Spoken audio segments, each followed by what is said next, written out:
Are you ready to lace up your virtual skates and hit the ice for a gaming experience that defined a generation? Today, we're diving into Blades of Steel for the NES, a game that didn't just capture the excitement of hockey, but brought it straight into our living rooms with a level of action and charm that's still unmatched. Whether you're a retro gaming enthusiast or just discovering the classics, this one deserves a spot in your Hall of Fame. Let's drop the puck and get into it.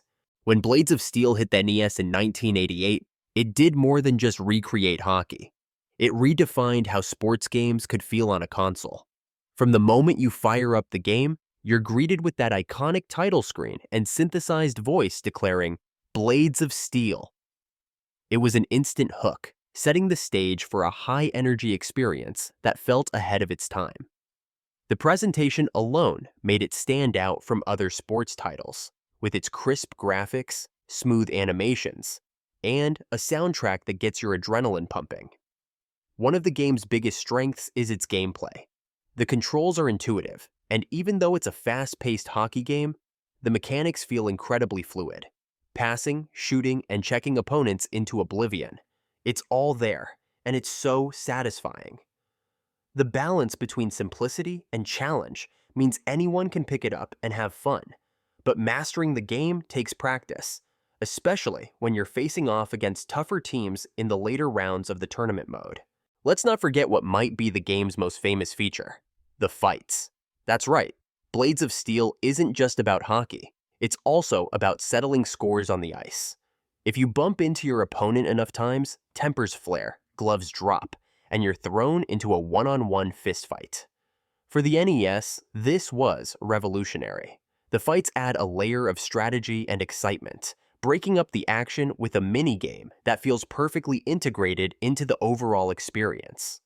Win the fight, and you get control of the puck. How's that for an incentive? The crowd reactions and the occasional digitized voice clips add a level of immersion that was rare in the 8-bit era.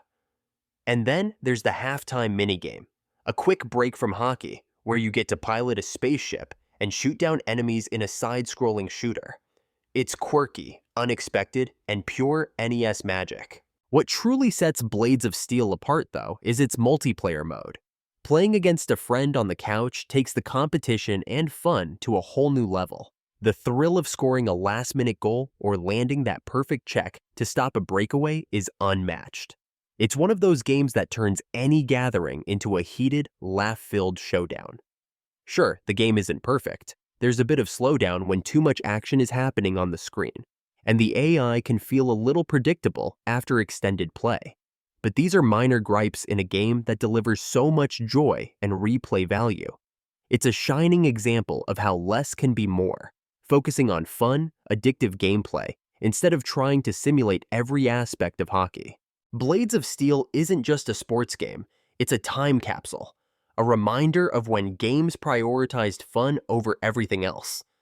Whether you're a die-hard hockey fan or just someone looking for an incredible retro gaming experience, this is a title you need to try. Its charm, creativity, and competitive spirit make it an absolute must-play, even decades after its release.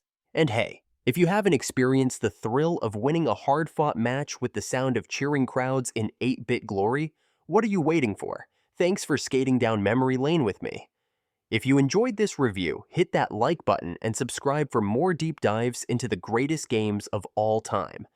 Until next time, keep your stick on the ice, and I'll see you in the next video.